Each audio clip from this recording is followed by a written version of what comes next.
મહેસાણાથી મહત્વના સમાચાર જ્યાં કડીમાં શિક્ષક દંપતીએ ઠગાઈ આચરી હોવાની વિગતો સામે આવી છે। કડીમાં શિક્ષક દંપતીની ઠગાઈ કેસમાં મોટો ખુલાસો થયો છે। જમીન અને અન્ય સ્થળે રોકાણના નામે કરોડોની ઠગાઈ આચરી હોવાની વિગતો હાલ સામે આવી રહી છે। કનૈયાલાલ પટેલ, સુધાબેન પટેલ નામના શિક્ષક દંપતીએ આ ઠગાઈ આચરી। ધરપકડથી બચવા માટે સુધાબેન પટેલે આગોતરા જામીન અરજી મૂકી હતી, તેને હાલ ફગાવી દેવામાં આવી છે। મહેસાણા કોર્ટે સુધાબેન પટેલની આગોતરા જામીન અરજી ફગાવી છે।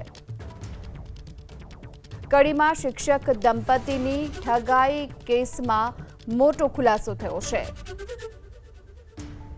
જમીન અને અન્ય સ્થળે રોકાણના નામે કરોડોની ઠગાઈ આચરી હોવાની વિગતો હાલ સામે આવી રહી છે। કનૈયાલાલ પટેલ, સુધાબેન પટેલ નામના શિક્ષક દંપતીએ આ ઠગાઈ આચરી। ધરપકડથી બચવા માટે સુધાબેન પટેલે આગોતરા જામીન અરજી મૂકી હતી, તેને હાલ ફગાવી દેવામાં આવી છે। મહેસાણા કોર્ટે સુધાબેન પટેલની આગોતરા જામીન અરજી ફગાવી છે।